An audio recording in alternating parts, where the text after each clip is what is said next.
لسه راجعه من تحت دلوقتي واشتريت حاجات من السوبر ماركت. الحاجات دي انا عايزه اخبيها عشان سليم دلوقتي طالع من المدرسه. بصوا جبت عصير وجبت فيكولا. تمام. الحاجات دي ايه؟ عصير برضو تاني عشان احنا نازلين مع جيراننا نقعد معاهم شويه بالليل، وجبت لهم مصاصات. دلوقتي بقى هبدا احضر الغدا. عايزه بقى اتاوي الحاجات دي كلها. انا جبت 3 فيكولا انا وجارتي، وواحده هشيلها عشان نشربها بالليل لما بنعمل معاكم كيكه او حاجه كده بالليل. وعايزه اتاويهم، بس انا مش عارفه اخبيهم فين والله العظيم. عايزه اخبيهم في التلاجة، بس خايفه سليم بيفتح التلاجة اصلا اول ما بيجي من المدرسه وهيشوف كل حاجه، فهنحاول كده نخبيهم وندريهم في التلاجة باي طريقه ان هو ما يشوفهمش، حتى في درج التلاجة كده تحت الخضار او اي حاجه. تعالوا بقى كده واحنا بنعمل الغدا يا بناتي نتكلم في موضوع مهم قوي. في ترند كده طالع الفتره اللي فاتت دي، عايزه اتكلم معاه وانا عارفه ان هو هيجي عليه جدل كتير قوي، بس اللي عايز يعاركني يعاركني، انا ما عنديش مشكله. انا ما عنديش مشكله، انا بقى فايقلكم وبقى جايه اتكلم وافرض رايي عليكم واقول لكم اللي انا شايفاه من وجهه نظري صح. طالع ترند كده بيقولك ان لو انت مثلا انتوا 3 مثلا صحاب خلاص، وانت اتخانقتي مع واحده منهم، فتيجي بقى صاحبتك التانية دي تتخانق مع الصاحبة اللي انتي متخانقة معاها عشان هي بتحبك. ف... فاللي هو يعني لو هي عرفت صاحبتك اللي انتي متخانقة معاها دي، يبقى هي كده عدوة ليكي ومش صاحبتك. لا، على فكرة الترند ده فاشل فاشل فاشل فشل ذريع جدا. ليه بقى؟ تعالوا اقول لكم. انا مثلا زمان انا وصحابي مثلا كنا في المدرسة، وكنا يعني شلة كبيرة قوي. كنت شويه بقعد يعني دايما نتجادل وكده، فارائهم ما بتعجبنيش فبتخانق معاهم. خلاص، عندي واحده صاحبتي انا بحبها حب رهيب. صاحبتي دي يعني لو عندي اخت دي هتبقى اغلى من اختي. انتوا متخيلين درجه الحب اللي بينا عامله ازاي؟ لما كنت بتخانق مع صحابي بتوع المدرسه دي، صاحبتي دي كانت بتكلمهم عادي.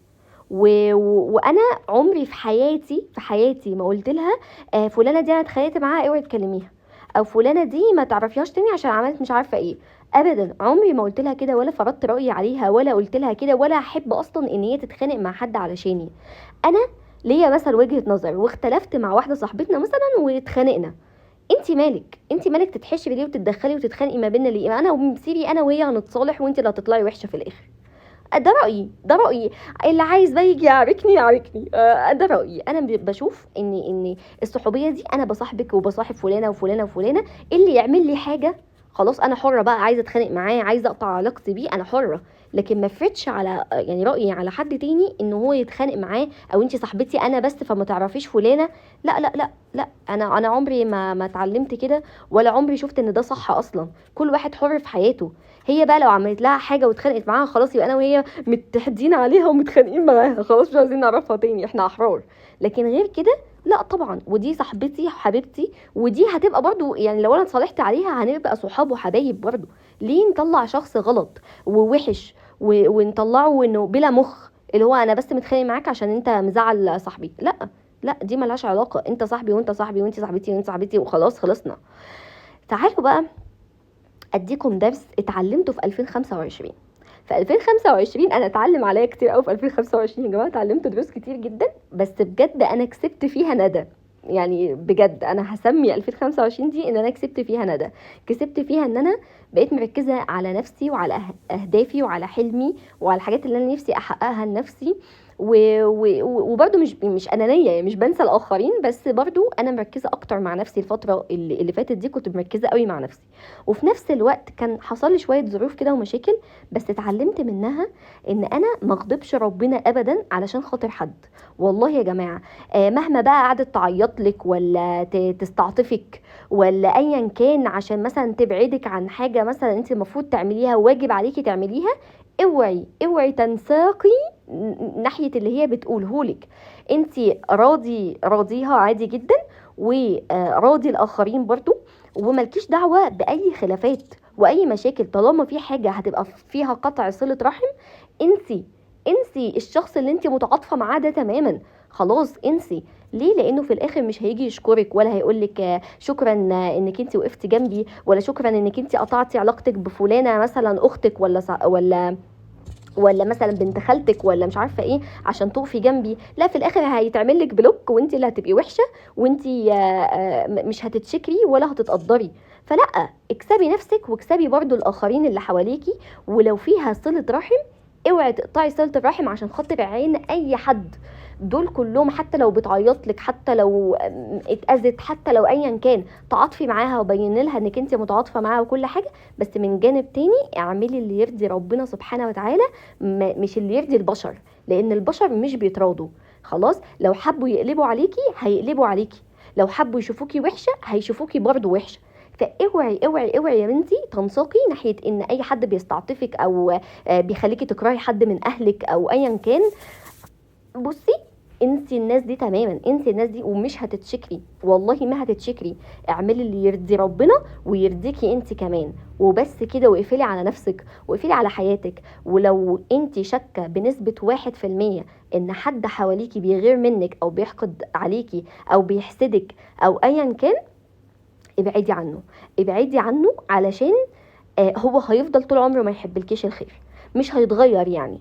فلو انت شكيتي بنسبة 1% ان اللي قدامك دي بتغير منك او متضايقة منك او بتتغاظ منك او بتتحرق منك كده، اوعي اوعي تصاحبيها، واوعي تحكي لها عن حاجة جبتيها ولا حاجة اشتريتيها ولا حاجة عملتيها. اوعي اصلا تدخليها في حياتك تاني ابدا، مهما كانوا كل الناس كويسة معاها، طالما انت حسيتي من ناحيتها بالحاجة دي، اوعي تشاركيها في اي حاجة تاني. واقفلي على نفسك واقفلي على حياتك. ولو في بس صلة رحم ولا حاجة، خلي بينك سلام سلام. غير كده لا، غير كده لا لا لا لا، الاقصى درجة بقولك لا. ابعدي اي حد عن حياتك، ما يستاهلش ان هو يكون في حياتك. طول ما هو بيحقد عليكي، طول ما هو بيغير منك، طول ما هو بيحسدك، ما يستاهلش يكون في حياتك. هنا انا نزلت انا وسليم بقى عشان نقعد بقى مع اصحابنا وجيراننا. وطبعا سليم بقى كان عمال يعمل شويه حركات كده، وانا كنت لابسه الشنطه دي ما كانتش لايقه اصلا على الطقم ولا اي حاجه، بس انا لبستها عشان هي شنطه كبيره، وكنت لما بقى فيها الحاجات الحلوه والحاجات اللي انا باخدها معايا وانا نازله. وسليم طبعا بصوا راسه كانت عامله ازاي، اتزحلق قبل ما ننزل فوقع، فحطيت له هيموكلار كده عليها و... ونزلنا بقى. طبعا كان مهايبر زي ما انتم شايفين كده، وكان مبسوط قوي قوي قوي، وكان سعيد بالنزوله، لان احنا مش بنخرج كتير اصلا، انا وسليم على فكره ما بنخرجش كتير خالص. بس انا بحاول الفتره دي بصراحه يعني احسن علاقتي بيه شويه، عشان يعني الضغط. وكمان احنا دلوقتي مثلا عندنا ضغط مدارس وامتحانات، خصوصا الامتحانات عندنا ضغط فيها جامد قوي. فناويه ان شاء الله ان شاء الله ان انا اخليه يفصل كده قبل الامتحان ونعمل حاجه جديده، بس مش عارفه لسه، بفكر بقى هعمل معاه ايه. بس هتشوفوا يعني، انتوا هتشوفوا كل ده بقى في الفيديو الجاي ان شاء الله، او اللي بعده او كده. هتشوفوا ان انا يعني عايزه اخرجه وعايزه يغير جو حتى في المذاكره، يعني واحنا بنذاكر كده نغير جو مع بعض ونتبسط. لانه لسه صغير برضو يعني، مش هنخش يعني الطب دلوقتي يعني. يلا سلام.